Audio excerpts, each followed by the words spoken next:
Hello, hello, hello, and welcome back to Divorce Happens, the podcast where we support you before, during, and after divorce with education, inspiration, and a little bit of laughter. Because as we know, divorce happens and then you start fresh. And we're here with one of our Fresh Starts experts, Erin Snow. Erin, can you tell us a little bit about what you do and who you are? Hi, Olivia. Thank you so much for having me. I'm so excited to be on the podcast. Sure. So, Erin Snow, I live in Seacoast, New Hampshire, and I own Seacoast Listening Lounge. Seacoast Listening Lounge is a vent space and professional listening service for women who are looking to share their story in a safe and confidential space without judgment. I love that. And I will say when Erin applied to be or when she registered to be a fresh starts expert, we were like, what is this? We've never heard of this before. So I'm so excited to be really, showcasing you to the world because I love what you do so much. So you have a long background in divorce advocacy and all sorts of Mhm. divorce related things. So let's talk about the importance of listening during a divorce because often people going through a divorce feel like nobody's listening to them. So, why is it so important to be an active listener and a participant in somebody's life when they're going through a divorce? Sure. And I can speak to this on a professional and personal level. As you mentioned, I worked in family law. I worked for New Hampshire legal assistance for 16 and a half years, doing high lethality, divorce, parenting, and protective order cases on behalf of domestic violence victims, stalking victims, and sexual assault victims and survivors. And then I went through my own divorce. So lots of experience. Mhm. experience. And part of the reason why I started Seacoast Listening Lounge was because I found there was a lack of space for people to be heard, for someone to feel truly listened to. And it is incredibly important to have those safe spaces. People need to feel supported. These are emotionally trying times. There's a lot of financial stress. There's a lot. You're worrying about yourself, you're worrying about your kids, you're worrying about everybody's perspective and Mhm. how everyone's going to react. So, having a space to be able to let it all out just it opens that valve a little bit, because if we don't create a space to open that valve, then it just bubbles up and it blows up, and it's not helpful to the process. It's not helpful to being able to move forward. So yeah, empathetic listening and how to do that and what that looks like. It sounds probably harder than it actually is, and it can take work. So I don't want to say that it's not hard. It's just it's letting somebody know that you are here for them and that you are here for them regardless of what they want to tell you. When I Mm. was working as a paralegal, and people would come in and they would talk to me, and I would have a very specific goal about what we needed to accomplish in that meeting. For example, I needed to figure out a child support calculation. So I really wanted all this financial information. Right. And, my client would sit down and we'd start talking about the financials, but inevitably we would kind of go off course and talk about something else. And everyone, we have to be efficient, right, in our jobs too.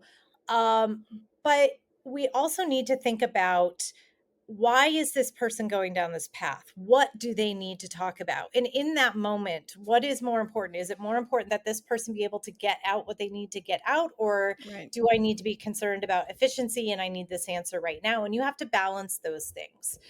Um, so, two things: if you have the time, give them the space and let them talk about it. Mhm. Find out kind of what is going on. What is the catalyst behind those thoughts? Are they worried about the kids? Are they worried about being able to put food on the table? What is it that is kind of taking them off course from being able to focus on the financial piece?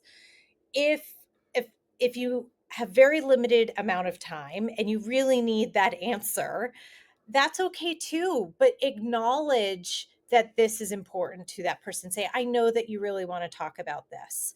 And I know that this is important, and we can make time to do that. But right now, we need to focus on this particular issue. Does Mm, that work for you?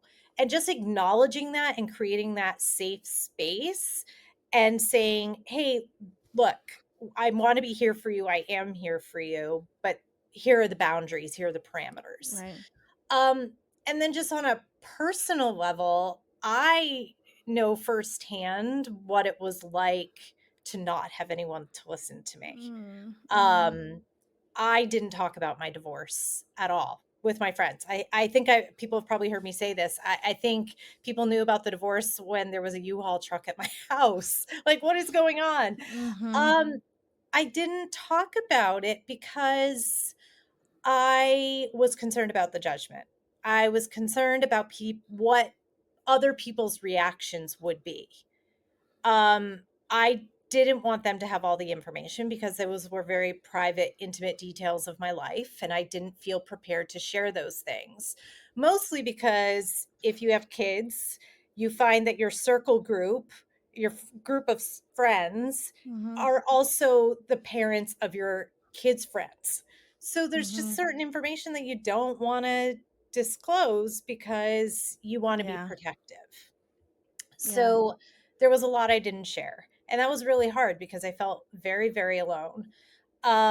And then I thought if I did share that I would get the reactions. And it is already a difficult, it takes a lot of thought to get to the point of I want to get a divorce. yeah. A lot goes Yep. into that. I want to get a divorce. And it's not something that I think most people come to that decision lightly or easily. Um, so you've made that decision and you know why you've made that decision, but then having to Mhm. explain those reasons to other people is Yeah. really challenging because then they're going to push back. Like, did you think about the kids? Do you want to spend Christmas every other year without Mhm. your kids? And then you're like, oh my gosh, I thought about that, but maybe they're Yeah. right. So you just Yeah. kind of play devil's advocate with yourself and you question the decision that you already made, which was Yeah. difficult enough to get there.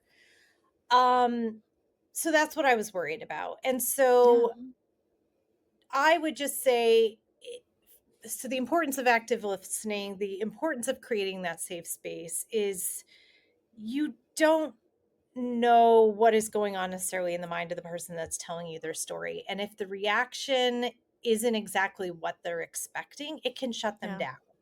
It Yep. can shut Yep. them down and could influence how they proceed. Yeah. So that seems like a lot of pressure, and I don't mean to put that pressure on people, but I would just say, Yeah. like, if you are the person listening, just be a good friend, be a good coworker, be and all you need to do to be those things is to just say, "I'm here for you, and I'm not Mhm. judging you, and what can I help with? What do you need?" I love all of that so much. Two things come to mind when you talk about all of that. One is that the importance of using your voice again, right, during a divorce process is like so. I don't think we talk about this enough, right? It's like, but you really feel like your voice is stolen from you a little bit like the Little Mermaid. And so, when you have a safe place to say things without any fear, it Mhm. really starts to help your confidence grow back. And I think you made so many great points, but one of the great points you made was about kind of that community. And it's like, who do you share with in your community? I was hyper scared of things getting back to my ex-husband, and so I had maybe two friends, right, that I would text about this. And then I was walking around, I remember, picking my kid up from kindergarten, being like, the only thing on my mind is my divorce, and that's the only thing I'm not going to talk about. So what the hell do I talk about with these people, right? It was like, and then I felt like an outsider and like an alien, and so it's just this really like Twilight Zone type of time. And so I Mhm. think if the power of having like almost like an anonymous person, right, to like listen to you, and like you're not going to go tell, your ex-husband's lawyer what you were saying, is so important. And I just love that so much. So that being said, tell us about the listening lounge. What is that? What do you guys do? So, I provide one-to-one listening sessions, confidential, safe listening sessions. And I want to be clear, this is not therapy. I am not a therapist. Yeah, and I was going to say that too, Aaron, because I think that that's the other thing I love about this not to interrupt you, but I love what you do so much, is that I think with, you know, sometimes people are therapy avoidant during divorce because they don't want to like the solutions are too much. They don't want to work through their shit right now. And you don't do any of that stuff, right? You're Right. literally just listening. Yeah. So that's, Mhm. I think, a really important point to make. Yeah. Yeah, also too, I think therapy during divorce, while very needed in a lot of cases, is scary because it can also be used as a tool against the person that needs the therapy, Yeah. particularly in domestic violence related cases or high conflict divorce cases. Yes. In the cases I was working on, abusers would often use that and say, "Oh, well, mom's crazy. She has to go to therapy." And she probably needed therapy because Mm-hmm. of what she Mm-hmm. was going through in the Mm-hmm. marriage. And then you're concerned about, well, what are you saying to the therapist? And And how the is that going to be therapist can be twisted? subpoenaed. Your Right, therapist can be subpoenaed too. right. And People don't and realize that. and you would hope that those records would be protected, but a lot of people, again, are going through the court system Mm-hmm. self-represented, and they Mm-hmm. don't understand the process. They don't Mm-hmm. understand their rights. Yep. And, so they're giving up things or they're disclosing things without realizing the impact that it's Yep. having. So, yes, so this is not therapy. Yeah. I don't take any notes. And some people aren't looking for that solution or fix, like you said. They just want to have a space where they can let it out and just say, this was a crappy day. This is what happened. This is what I'm going through. Ugh, just like, Yeah, like yeah.